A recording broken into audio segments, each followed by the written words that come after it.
guys. Thank you. Let me start by just welcoming you, Lisa, and by way of introduction to the group here, let me read to you from your bio at your website because it's just so well written. Lisa Toney is a courageous and bold woman of God. She lives life to the fullest and empowers all those she encounters to dream big with God. The City of Angels, which I guess would be Los Angeles, is where she hangs her hat. And her her dream is a superpower to fly a minivan so that she could instantly transport her family over LA traffic. Yeah, that's probably why I could never get persuaded to go fully move to LA right there. Lisa brings a message of hope and humor, authentic faith. She's a teaching pastor at Purpose Church in California. We're at in California as Purpose Church. We're in Southern California, so we're in LA County, and we're probably about 30 minutes north of the Hope campus in Fullerton. Okay, so you're technically Fullerton then? We're LA County, so we're not Fullerton, but we're okay, close. Okay, very good. I didn't know if we could pin down an actual city or something like that. It's Pomona. Pomona is the city, Pomona. Okay, Pomona, all right. She's also a voice for women of faith and aspire women. She loves to speak about and share the brilliance and beauty of Scripture. She has a degree in communications from Taylor University and an MDiv degree from Fuller Theological Seminary. What's that degree in? My MDiv from Fuller? Yeah. It's just a ministry theology degree, and then I did an emphasis in postmodernity. Oh, okay. Yeah, you and I should. My doctorate was under Leonard Sweet. Oh, yeah. So I spent 3 years studying under him, and yeah, he read all his stuff. Yeah, he ruined me. Something. Oh man. I thought I had life all figured out. I thought I had ministry all figured out. I thought I had, everything was in a nice little box, and then I met Leonard Sweet, and yeah, blew it all up. No more boxes, but in a good way. I got to tell you, he literally got me to think in some ways that I had never considered. She does confess, and we don't have Carl here to defend his position, but she says one brave man dared to marry her, and they have 4 little people in their home that leave her excited for quiet and clean things someday. But she still loves those sweet, sloppy, and loud moments, and I love that part of it. She says a little bit of coffee, dark chocolate, and a whole lot of Jesus get her through each day. So Lisa, Amen. Welcome. Thank you. We've enjoyed having you as the professor of the instruction in this class, and every one of these students have been listening to you every week and dutifully, and what they do is they come in here. These 4 have selected to use Friday in the Friday Zoom to actually talk about what you've been teaching. So we take what your concept is for this week, and then we make it a part of our conversations. So this week, let me just kind of get us started here. I'm going to get over here to the question of the week that was posted here. It was dealing with relationships, and you've done a lot in the area of small groups and such. And I'm guessing women's groups, but as well as just small groups in general. A little bit of everything. Yep. Yeah. That's part of the reason why you're teaching this, and that's why but you talk about the factors that cause people to resist relational connections. And I know that was, some of the comments that were coming out was, how it's so important how you talk about intentionality. So maybe unpack that a little bit more when you think about intentionality in small group, or actually, I think a lot of us, we just call it groups ministry, because groups can be any size, small or large. But, when you think about intentionality, unpack that a little bit more for us. Help us understand it. Yeah. Well, I think, things are definitely in a new season right now because of everybody being on Zoom, but people are starting to get back and gather a little bit. So it has been really interesting from our group's ministry to kind of see what that intentionality looks like, and whether that is just showing up. We've seen a decline in some people that just are zoomed out. They can't show up. They don't want to be intentional anymore. They can't handle it that way. They want the face-to-face interaction. So it really depends, I think, whether you're talking about in-person groups or online groups, but either way, you've got to show up, and you've got a real opportunity to determine your engagement level, and I think one of the things that I always do with small group leaders is talk about how one of the best ways to lead out is with that kind of intentionality of establishing the level of transparency that that group is going to have by the way that you model that. The way that you lead that out is going to determine how vulnerable people feel that they can be, what kind of realities they can share, what kind of closets in the skeleton they can unveil, and what is going to be the safety level of that kind of communication within a group. So I put a lot of emphasis on the leader in that aspect of being vulnerable and transparent, and what that looks like to model that within a group setting. Because once that's modeled, then all of a sudden it's a little bit contagious, and people are like, oh, well, if they can share that, then I think I can share this. So if I hear you correctly, you're almost saying that when a group starts out, that from the very beginning, let's call it DNA for nothing else. Every group has a DNA. That DNA actually carries some intentionality, whether it's informed, where we actually say, okay, this is exactly why we're creating this group, or maybe it's just consequential, it just kind of evolves that way by accident. I don't know. Some groups kind of have that moment where they gather and then something happens, and that becomes part of the DNA of who they are. But it seems like what you're saying is that every group has some form of intentionality. And here's what I thought was interesting is it could be related to let's use the word vulnerability, or transparency is what you used, how vulnerable you want to be. So that would explain why an activity group where you get out and play softball with each other, or quilt, or guys ride a motorbikes or something like that, that transparency is probably pretty low. I mean, it's a low type of thing. But the deeper you go, maybe get into the accountability groups where you actually have a mentor, that type of a group experience where there's just two or three and they're holding each other accountable for maybe a particular sin or something like that. That has a high, that's very transparent, right? So it Yeah, seems to me like absolutely. groups would have, that almost comes from the very beginning, right?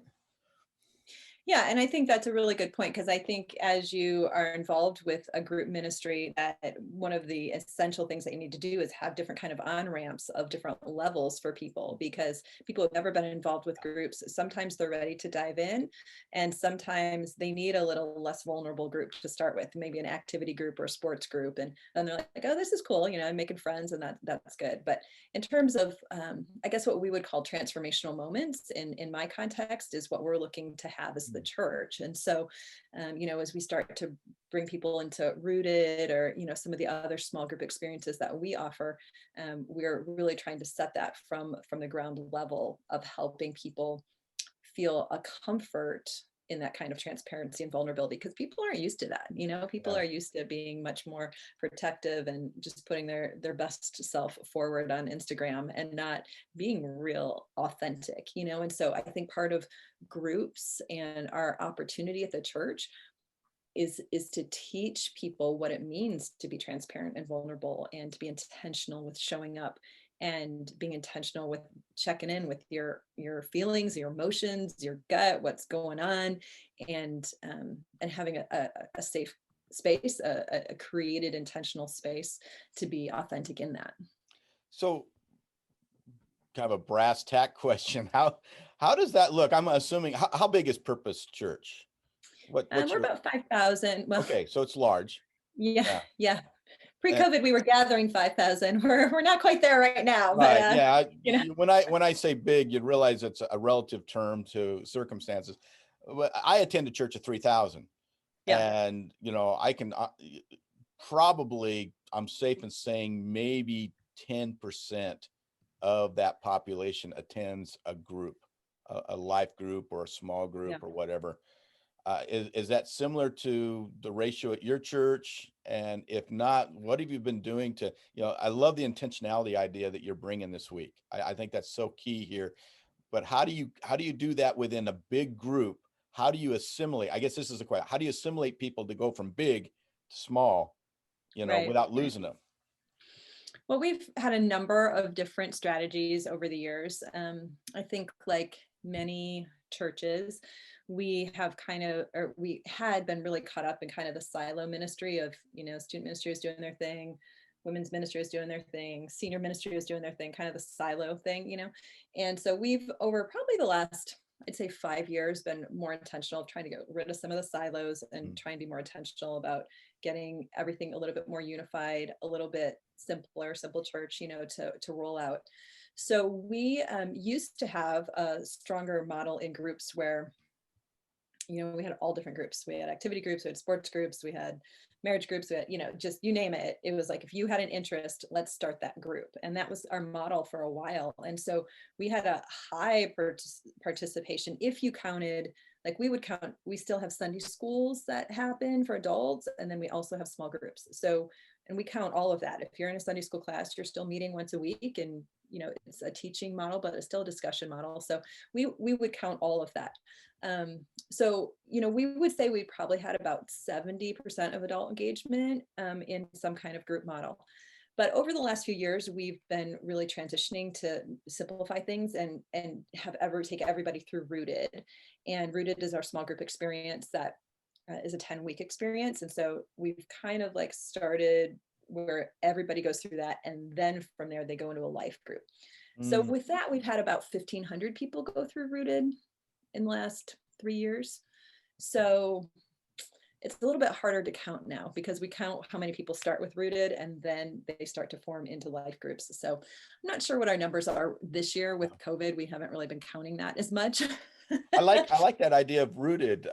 Maybe tell us a little bit more about that. But my first question is, what happens at the end of Rooted? Is that the life group that you've been part of for that last 15 weeks or so, and then you just go? Or yeah, so Rooted is is anybody familiar with Rooted? Have anybody heard that? Yay, nay, no. Okay, so that's definitely a curriculum that I would recommend that you look up. It's kind of swept out here, California, and it's been real popular in a lot of communities. Rooted is an experience. It's a 10-week experience, and it was created by a pastor in Africa. And he just was feeling like discipleship and like real, authentic life with Jesus was just not happening in his church. And he was so frustrated. He wanted to have a stronger transformation experience. And so he worked on this curriculum that's a 10-week experience. And it's not as much teaching based as trying to draw people into discussion of what their life with Jesus looks like. And so it's a strong discussion based.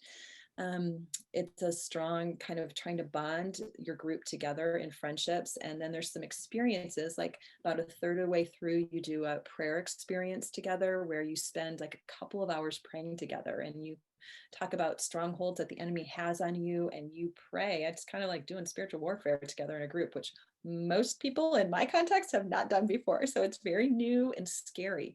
But there's just a spiritual release that happens when you teach people to pray that way, and you do that in a group. And then a third of the way through, you do a serve experience together. So everybody has to come up with a serve experience. You all go serve at a shelter or food pantry or something, And so there's another big bonding that happens through that experience. And then at the end, you do a Rooted celebration, and we do baptisms, and we do cardboard cardboard testimonies where you say, I was this, and then after this, it's this, so it's really kind of leading people through a spiritual journey of what it means to encounter Jesus. So we are kind of all sold out, all in on doing Rooted.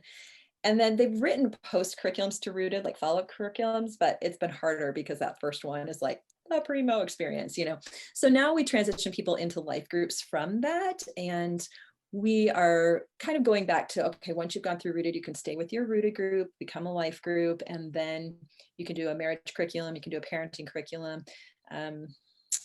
We are a church that does Right Now ministry. Do you guys know Right Now Media? It's an online everybody video. Okay, Right Now Media is also a really good one to check out. So then we can really empower groups to kind of go through, whatever topical area that they're interested in. So we're still in discussion. We're trying to figure out if we kind of are wanting to run 10-week seasonal blocks. So we do like a fall 10 weeks, a winter 10 weeks, a spring 10 weeks, and then we do a very modified small summer 10 weeks for people who want to do it. But I mean, you guys know as well as I do, summer is just such a hard time to get people to do groups because everybody checks out for vacation. So So we're kind of in this 10-week cycle. And then with our life groups from that rooted model, each 10-week cycle, we want each group to continue to do a prayer day experience and a serve experience. So we're just kind of blocking that into our group's experience, whether it's you're in a women's group or a men's group or marriage group or parenting group or whatever.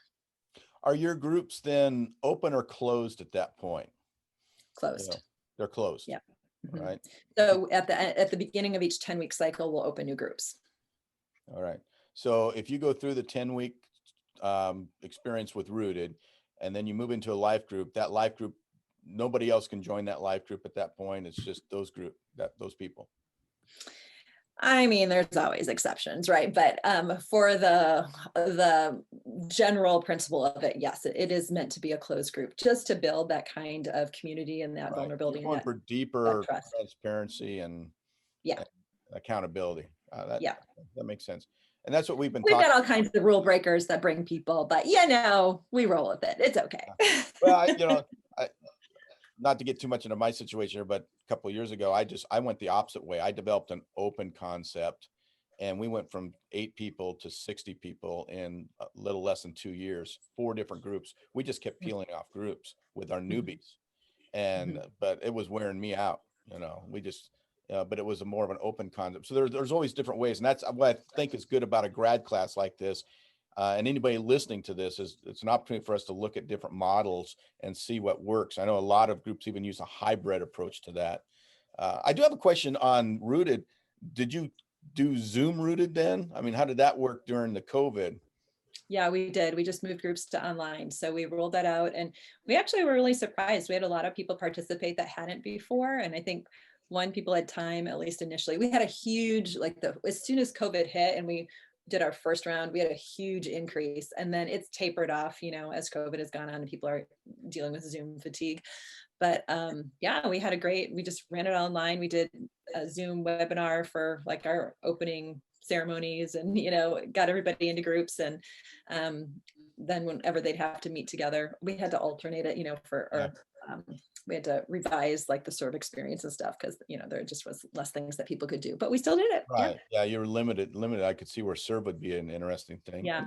Gavin Newsom probably could have been served in some way. You probably could have gave the governor. Oh, don't get me started on Gavin. Oh, Gavin. We need to get Gavin and Rooted. That's what we need. Get him to have some purpose at Purpose Church, right? Yeah. Gavin, oh yes, my friend. From an outsider's perspective, watching that whole thing has been interesting. Anyway, one of the things you talked about in this week also was developing community. As far as developing community, and you had the question, how do you train small group leaders to create community? That was one of the questions too. Do you have any thoughts on that? How do you get small group leaders or group leaders trained to be able to create this community, and more than anything, reproduce the vision and values that you as the executive or the senior small group leader has? Yeah, food. Right. That's pretty much it. No, that's definitely a component.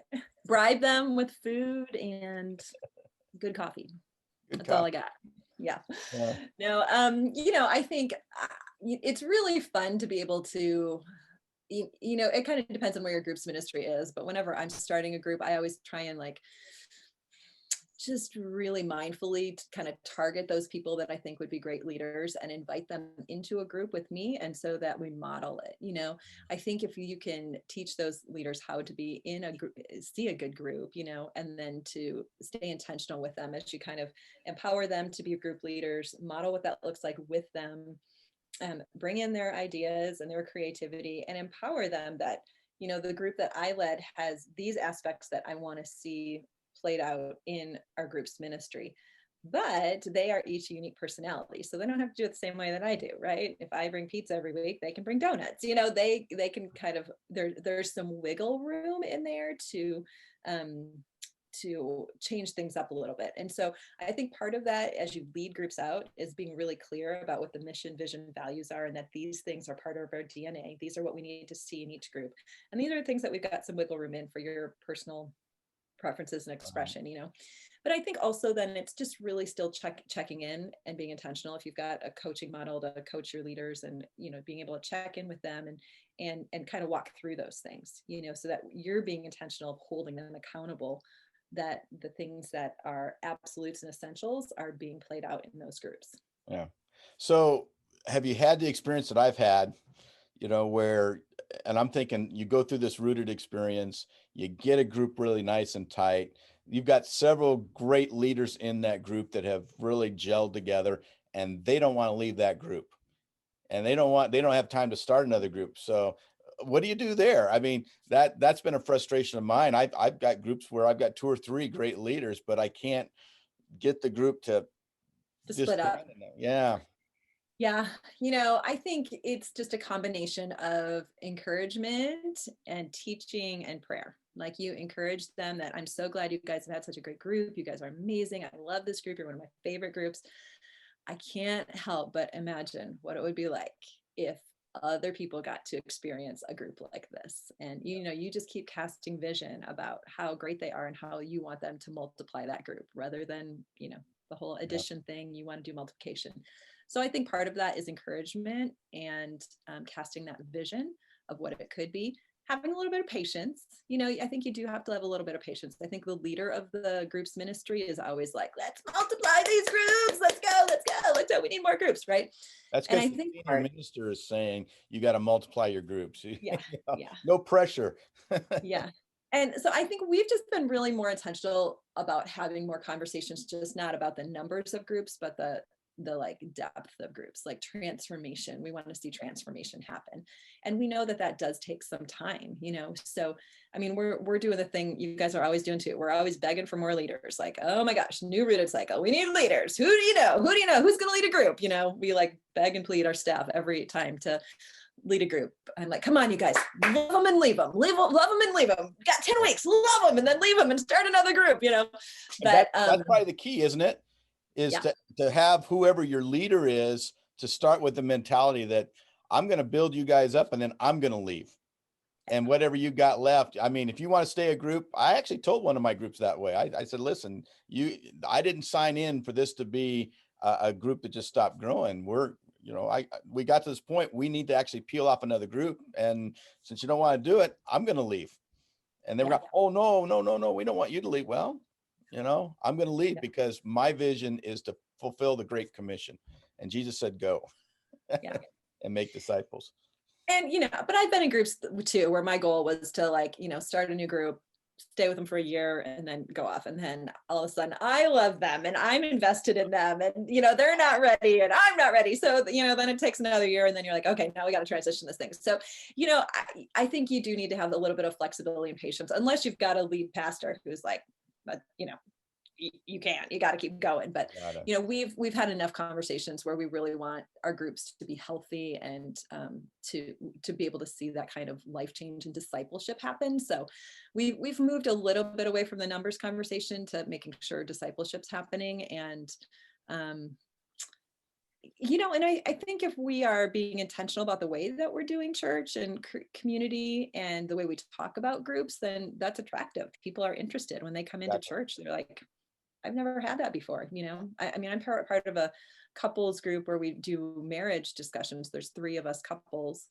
And so, every once in a while I'll talk to my friends, oh, my small group is doing this marriage curriculum. They're like, you're in a marriage group? I'm like, yeah, it's just, we get together and talk about our marriages. And they're like, I want a group like that, So so I think it's all those things in place. Having a good system is like my number one favorite thing. You got to have a good system in place, because if you have the good system, then that frees you up to spend more time with the relationships and the nuances of individual situations and what's happening in this group. But if you don't have a system in place, you're just like randomly making decisions, here and there and here and there, and there's not a good system in place. So, if you think about the huge complex piping that is in place for a giant building, right? You've got all the tubes going together. You've got to spend that time mapping out your system. And that's why I love doing like classes like this at Hope, because it gives you that 8 weeks you're never going to think more about small groups than you are right now in this class. You've got 8 weeks to like get your head around all the different components and kind of get your pipes lined up with what you're going to want your system to be, whether you're, the chief dog and you get to lead it out, or whether you're a volunteer that can be number one cheerleader for your group's pastor and say, hey, this is cool, but I think we need to like redirect this pipe this way. And that's going to make the flow go so much better. And if we've got a good flow going, then people are going to understand what the process is. So that's been part of what we've been working on is, we used to kind of have all these different pipes coming in, like here, you could jump in. And we just decided we needed a main feeder flow of rooted. And then from there, it's easier to direct people out. Well, I do like the fact that you've kind of walked away, and maybe walked away is not a good way of putting it, but you de-emphasized the number part of it, because I think foundational to ministry is that we don't count people, we make people count. And an excellent group's ministry will do that. It's not about how many people are there, but how are those people's lives being transformed? Absolutely. And such. And so you've hit upon that. Well, I got to tell you, it's time to turn the keys over to the other riders in this car here, because they've been waiting patiently. I know they're full of questions to ask Lisa. That's okay. So Lisa, you talk about your life groups, and how do those expand on your rooted groups? I really love the concept of rooted. I love everything you said about it. And in fact, it's beautiful. Especially about the spiritual warfare aspect of it. It kind of reminds me of like when kids or anybody who go into Catholic Church, they go through an exorcism when they're baptized. So it's something that we don't see in other traditions of Christianity. So it kind of reminds me of that in some way, as people are attempting to go beyond just I believe in Jesus. So can you expand a little bit on life groups and how that goes on with discipleship and expanding and expands in terms of a small group and everything? The specific spiritual warfare aspect, or just how we structure it from rooted out to other small groups? Yes. Okay. Well, my tradition is American Baptist. That is kind of where our roots are. So we left the denomination, so we're independent officially now. We're non-denominational, but we're kind of Baptist in our roots. So American Baptist is different than Southern Baptist. So I preach, so they're okay with that. Fires have not come up from hell. I don't know exactly how that would go, but anyway, so we're not Southern Baptist, So, but, Baptists often are referred to as the frozen chosen. We're not like known for necessarily our spiritual warfare. So I think that this has been a kind of a cool aspect of, because Rooted was written in Africa, I think, they had some different realities that they were dealing with that they recognize and name a little bit more easily than we do. Not that we don't deal with that stuff too, So I think part of that has been a good aspect of Rooted that has kind of shaken people a little bit out of their comfort zone and helps them dive into a little bit of the reality of spiritual warfare, and being able to do that alongside brothers and sisters in Christ. Like, it's like super scary to like think about that with just yourself, but then when you're together, there's a little bit of strength and security there that you're, like doing this battle together, And the spiritual warfare, the spiritual journey doesn't come until they've already had a number of weeks to build relationships with each other, so there is some trust that's already been established. So by the time you're like ready to say what my spiritual stronghold is, like what I'm really struggling with, it's kind of a confession almost exercise, which can be really scary and hard. But then just to be surrounded, and you know how it feels when someone prays for you and over you, and you've got this group of people, you're just like overwhelmed by feeling cared for and loved, and that you're not alone, that people see you, and so I think that's some of the value of that exercise and that experience. And then as we carry that on, it becomes something that people get eager to do. They're supposed to pray for an hour first by themselves in one of the exercises, and I would say 95 to 98% of people are like, I've never prayed for an hour before in my whole life. I didn't even think I could do it. I didn't know if I was going to be bored. I didn't know if I would fall asleep, but they're part of this program and they have to pray for an hour. And then they're like, we give them, they can go through scriptures, they can journal, they can do all that stuff. And they're like, oh my gosh, it was so fun. I can't wait till I do it again. Not everybody, but, a lot of people have just never been given that opportunity and guided through that experience. So I think that's one of the reasons that we're just big fans of Rooted, because it gives people a chance to experience some of these things that the early church did. And that, I think particularly us in American culture have moved away from, or belittle a little bit, or say, oh, that was just a New Testament experience. It's not our reality anymore. So I think those are been some good things for people to see and experience, and in a context where it's not like converting them into like a crazy Pentecostal charismatic that's like, they're not like, hair's not on fire, but they've just had a little bit of taste of the power and the reality of the spiritual world. So I think if we do that through Rooted, it's done in just a really healthy, good way. And then to be able to roll that out into life groups and say, okay, here's our prayer experience for this 10-week cycle. Here's our serve experience for this 10-week cycle. And just kind of set those rhythms. We talk a lot about rhythms and what that looks like to have those established in people's lives through groups.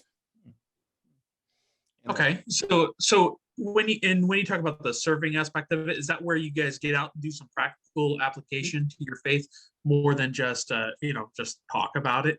Exactly.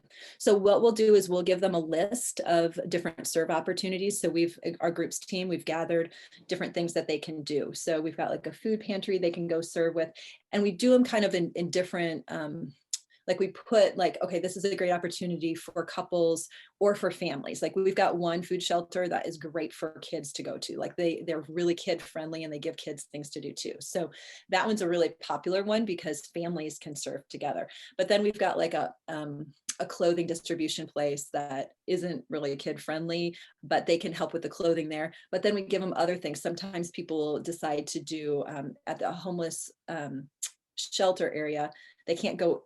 Just depends on where COVID is, but we can go and serve coffee, or someone bring donuts, or sometimes our groups in the fall is really fun because they'll do backpacks or back to school stuff. And Pomona is a pretty inner city community, so we've got a lot of need, and we've even got kids that like should be in school and are not in school, so we can pretty much set up something on the roadside and be like, here we go, we got food and we got coffee or donuts, so it can be a low risk experience of just handing water out to people, or it can be more intentional, like, hey, we're doing a homeless meal, you guys can go in and sit and eat with the homeless and talk with them and have conversations, so we kind of like try and give a variety so that groups can feel a comfort level. But then we also let them be creative. Like sometimes we had one group and they had like two people that were like hair cutter people, barbers. And so they just decided to set up like a hair thing for homeless people. And so they just kind of set up a tent and did the hair cutting. And then other people just helped with that and handed out water and stuff and swept up. And,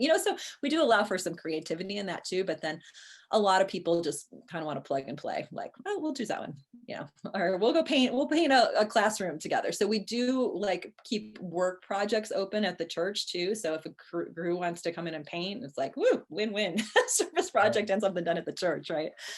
So yeah, so we keep that list and then we just try and update it, on a yearly basis. And sometimes for each 10-week cycle, like, hey, do you guys have any serve opportunities that we can throw the way of groups? And they have to pick one. Like that's just part of the 10-week cycle.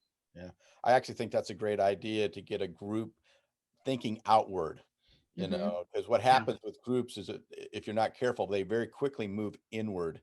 Yeah. And they become very focused on themselves and very selfish. So I love that aspect.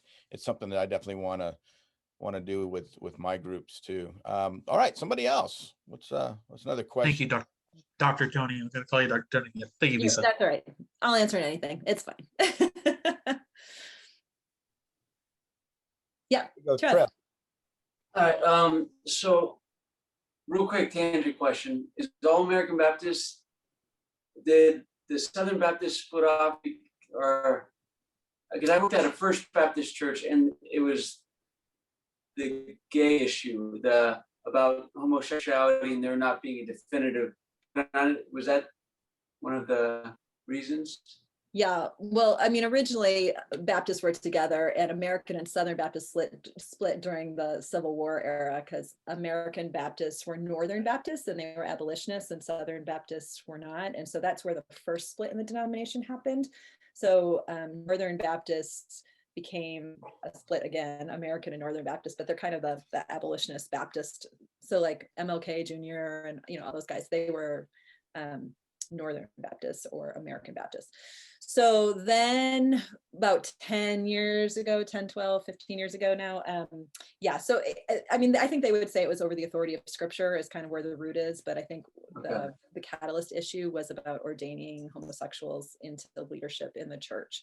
And because Baptists are autonomous, so they don't have a denominational hold on each church to send a pastor, or each church is empowered to design their leadership structure the way God has placed them in that position, in that location. So autonomy of the local church is very big in Baptists. And there was a number of Baptist churches that were starting to ordain homosexual pastors. And there was a number of churches that thought that that was a scriptural issue. And so it kind of blew up like it is in a lot of different denominations. So there was a bunch of American Baptists that split off and became post-denominational and became transformation ministries, which is how every denomination starts. They're all going to be post-denominational. So they became a network of churches. So that's what we're a part of right now, is transformation ministries. So we say we're non-denominational, but we're part of the network of churches of transformation ministries. So they kind of have put together a group of churches that are a little bit more like-minded, and then they've become really invested in church planning. So they're kind of a church center and a church planning network of churches right now. Oh, perfect. Well, thank you. I was just trying to think it through, but going back to kind of what we were talking about earlier, because I did, speaking of Southern Baptist, did an internship at Saddleback for a year. And I remember that their kind of program of kind of welcome people into the fold, even with the gigantic church it is they had kind of like the 101, 201, 301, 401 class, like discipleship process. And like, would you say Rooted is similar to that, or is it something that is more individually based off of inclusion? Because like, from what I understand, that one was like where they would have a start date for the 101 class, and then there would be no necessarily no relevance between the people other than, hey, there's a class, this is the first one, this the staging. So yeah, we experimented with 101, 201, 301, 401 for quite a while, the old Saddleback model, and we found that we'd have a lot of people show up for 101. And then a few less people for 201, and then a few less people for 301. And by 401 got there, it was kind of crickets. And so it was really hard for us to move people through that kind of a cycle of classes. So we've moved away from doing the 101, 201, 301, 401. We just do a welcome luncheon for new people, or whoever wants to come and get to know the pastors a little bit better and hear a little bit about our vision and our story. So we just do one big kind of welcome event. We don't do classes anymore for that. And then we've just got, when we're getting ready to do baptisms, we'll do a baptism class. And when we do child dedications, we do a child dedication class. And so we just try and target people a little bit more rather than trying to cover it all in one fell swoop. So Rooted, I would say, is a very different experience, because it's not really educating people at all about our church uniquely, or what our mission or vision is. It's very much a discipleship program of, this is who Jesus is, this is who you were created to be, and this is how you can live as a follower of Jesus in a chaotic and complicated world. Like, let's look at what the Bible teaches you, how you can do that, and how we do that in community. The thing with Rooted is everything is through a biblical lens, but it's all pushed out, living it out in community. So I think kind of the nature of the curriculum is almost kind of reinforcing the value of groups, because everything that they do, it's like prayer and community, service and community, sharing in community, those kinds of things. So So, and that, but it's also got to start and an end point. So I think that's attractive to people. They're like, okay, 10 weeks. I mean, you know how it is, like 10 weeks, people are like, oh man, 10 weeks. I don't know if I can do 10 weeks. And other people are like, okay, it's only 10 weeks, but it's not like you're telling people, okay, you do this and then you do this and do this. I mean, we just got them in for a 10-week program. Try Rooted, 10 weeks, 10 weeks, you're done. You're done. But they get so hooked in, they love it, right? And so then they're ready to either be in another group. But the whole thing that we do at the end of Rooted is, okay, we're starting Rooted again. So we would love for you to lead a Rooted group. Like, who do you know that needs this kind of experience? Who do you know that you benefited from so much with this that you want to get them here? And that's how we kind of keep multiplying the groups. Now, if the group is doing really well and they're like, oh my gosh, we're best friends for life, then we're like, okay, let's transition you guys into a life group and get you going in. Let's do a Bible study on John, or let's do a young adult study, or, so we kind of, I mean, you guys know how groups that you just have to kind of, you've got to have your system, you've got to have your strategy, and then you've got to have, okay, this is the plan for new Rooted groups. And then this is the plan to divert them into continuing life groups and what that looks like. That's So that there's intentionality. Yes. Yeah. And Trav, what were you going to say? I was just going to say that, so they're simultaneously happening within the context of the small group ministry, but there's different outflows, meaning like there's one, like again, where the small groups are meeting, and it can be after 10 weeks, it can be joined, or people can become more involved. I think one of the things that we have changed is we don't promote or advertise that you can just join a life group. Like, we don't say, come on in and we'll get you connected to a men's group. Come on in, we'll get you connected to a women's group. We only talk about joining Rooted.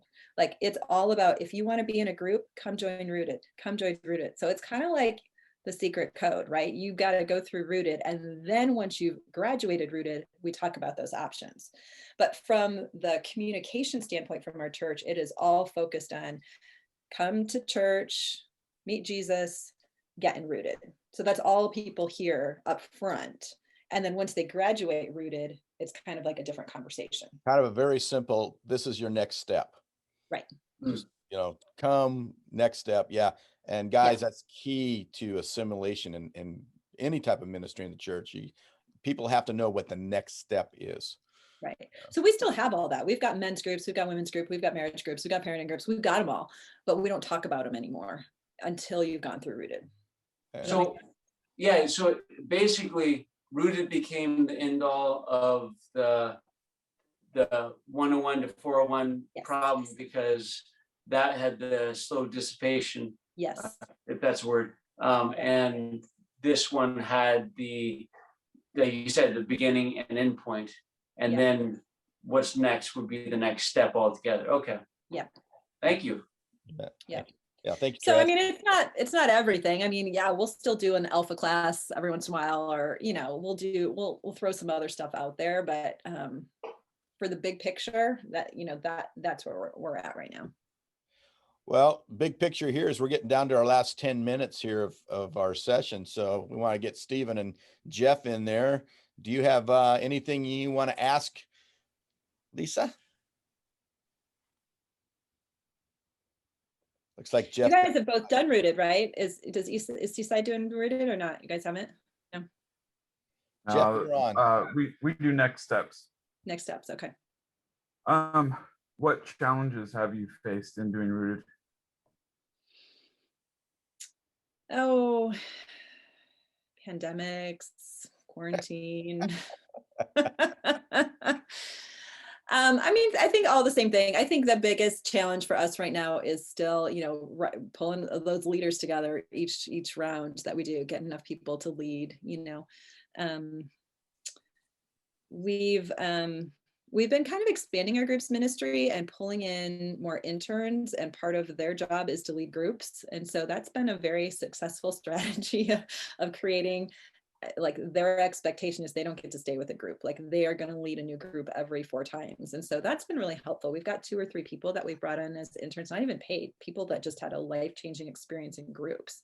And we're like, we even were hiring a part-time person, and the guy who didn't get the job was like, That's okay. Sandy should have gotten the job. She was awesome. She's a beast. Give her the job. But I love groups so much. I will come and volunteer for you. We're like, okay, when does that happen? So we hired Sandy as our part-time groups assistant, but we got Michael too, just because he was so in love with groups, So then we're like, we're onto something here. Let's keep bringing in these interns. And so, the larger your group's team is, and it is amazing. You give people a title and gas money, and they may just lead 4 groups for you a year, so sometimes people, when they've had that transformation experience, so I think that's what I would suggest in terms of growing and reproducing leaders, is when you hear those stories, if you do those cardboard stories, or you're hearing people having the transformation stories, jump in on that and be like, oh my gosh, how can we use your passion and what you've done in our group's ministry to bless more people? Would you be willing to do A, B, or C, whatever it is that you need, Yeah. Steven? Yeah. Yeah, I think my question is more geared kind of from the coaching lens of, or whatever term you guys would call kind of your people who are going to kind of help assist any of your rooted leaders or whatnot. Yeah. But I know a common theme that we chat about a lot, and it's even in a lot of the video lessons in our books, but just community. And the deeper you dive into community, the messier it is, the more you need relational EQ of understanding where your group is at, or just what can trigger somebody and whatnot. But I didn't know for you guys, what have you found? Because it sounds like the rooted groups, and from what I hear from other people, they're very deep. They're very, like you said, discipleship oriented. Mm-hmm. How are you guys coaching your leaders, or what do you see as like the key to coaching these small group leaders in that, of kind of just the messiness of community? Yeah. Well, I think I always tell my leaders, when you get into the mess of the reality of life, just be really careful that you don't decide to become a therapy group, right? Like, that's not your job. Your job as a leader, as a facilitator, is to always point people to Jesus. So, we need to be good listeners, and we need to be good prayers, and so we talk a lot about discernment and what that looks like. And I always empower my leaders to interrupt. And that's sometimes a weird concept for them, because they feel like that's rude, or maybe that's not sensitive. But if you are leaning into the idea of discernment and listening to Holy Spirit, you should have a good sense for how long you let someone talk and how much they share. And sometimes you let them talk and you let them share, and they need that, and you rally around them and you pray about them. And sometimes they're like a black hole of ministry that just is spiraling and starting to suck people into the black hole, right? And I want to empower my leaders to cut that off of the head, because your job as a leader is the overall health of your group. And so you've always got to be like intentional about talking to that one person, but you've always got to have like your peripheral vision on hyper tune of what's going on in the group. And so, giving my leaders permission to interrupt has been significant for them. Like, I am empowering you guys. I'm giving you permission to interrupt. And you don't do it in a rude way. You just say, oh my gosh, Sam, can we talk about this more once we finish off with our group? We've got about 30 minutes. I just want to let everybody else share. We're going to pray about this. Absolutely. You know what? Let's pray right now. Pray right now for Sam. And then he feels heard, he feels loved on. We pointed him back to Jesus, and then we pull the group back together. Or, if someone just is like, I'm at it, I'm leaving my husband, I'm out, I'm leaving today, right now. And you're just like, sets a emotional bomb off in your group. You're like, whoa, Sarah. Okay, wow. It sounds like things got really heated right now with Steve. We need to talk about this. So I want to spend some time with you. We're going to take this offline since we're online right now, but let's spend some time with this. But I'm not sure we're going to be able to solve this problem in our group right now. But here's what we are going to do. We are going to pray for you right now. And we are going to pray, what do you need right now? What do you feel like you need most in your spirit from Jesus? And we're going to do that. So I always like tell people interrupt and then pray. I just feel like that is the best way to stem craziness and keep the health of the group with integrity. It's not like you're like, I don't have time for this, or you're a crazy person, or black hole has erupted again. with integrity, you can do that. And so I think part of my coaching with them is to help them with that. And then, you've got all kinds, if you've got, oh gosh, my kid just came out of the closet, my kid's transgendering, blah, blah. You're like, oh my gosh, we need to call Pastor Greg in on this. I've got him on speed dial. Let's do it right now. And we'll set up an appointment, and so I think just empowering them with not having to have all the answers, and I mean, I do that with my pastoral team too, as we pastorally, like, we are not trained counselors, but we can always point people to Jesus, and so that's what we need to just have a sense of the reality of that we can listen, we can empathize, we can have compassion, we can pray and point them to Jesus. But if there's an issue out there, we need to get them into therapy, not feel like we're going to do it in the group, and that's what's so hard. I feel like the groups that have done the most damage to the church are the groups when there's been a split in a marriage, a divorce, and people take sides. We've seen not so many, but unfortunately, some of the biggest blow-ups we've had in our groups ministry, in our Sunday school ministry, and any groups ministry has been when there's been like a rock couple or a very prominent couple that divorce. And then inevitably the group takes sides, and it kills a group. I mean, I don't know if I've ever seen a group survive that. Yeah. It's been, yeah. I can concur. I've seen that many times myself. No, I really like that concept. And I was gonna say, just a thought that hit me, or I was curious, because I heard it when a church was talking about alpha as well. But have you guys ever had, if there is that black hole person, you guys are trying to have a conversation, but it looks like, man, if this person stays in the group, they're gonna kill our whole rooted group. Do you guys ever have that? How would you go about, maybe if that person is just a cancer to the group? What is the process for removing that in a way that still honors them, or what that looks like? Mm-hmm. Well, we've done it in some different ways. Sometimes we will be really honest, just be like, hey, you know what? You have so many needs that it's overwhelming the group. And so we really need to make some decisions about either one, how much you're going to share, and here's what that needs to look like, and give them some very specific guidelines. And if you can't follow that, I'm going to have to ask you to not be part of this group. I love you. Jesus loves you, but this group may not be the best place for you. And so in order to preserve the health of the group and what we're trying to have Jesus do in this group, this is what your guidelines are. So if you're so bold as to be honest, that. But we've also had opportunities just be like, hey, you know what? We've got another group forming and we need some people in it. Would you come join this group? And then we try and get them out and form a new group. Or we'll be, it kind of depends on when it rears its ugly head, right? Oh. If it's first week, it's one situation, versus if it's week 7 or 8, you can like, okay, we've got 3 weeks left, and you just live it out, so it kind of all depends where it falls in the cycle. And usually you can tell pretty much up front, and usually people they're usually external processors, and they just say the first thing that comes to mind, right? They just need very clear. And if you have someone, whether it's you or someone in your ministry, who can be very like, tell it like it is, they usually can handle it decently, So that usually does better men with men and women with women. We've definitely got some interesting folks that you've got to be really upfront with, So I guess does that help? I don't know. Yeah, it's hard. Yeah, that's wow, some great stuff here today. I love the practical nuts and bolts that we were able to get into, and I just want to say thank you again, Lisa, for being a part of this conversation. It's funny how quick an hour goes by here in our Zoom land conversations. But hey, you guys, we'll actually have this up and posted, and you'll be able to review it if you'd like down the road. And Lisa, again, just want to say thank you for being a part of this conversation. Thank you for having me. It's been fun to get to hang out and chat a little bit.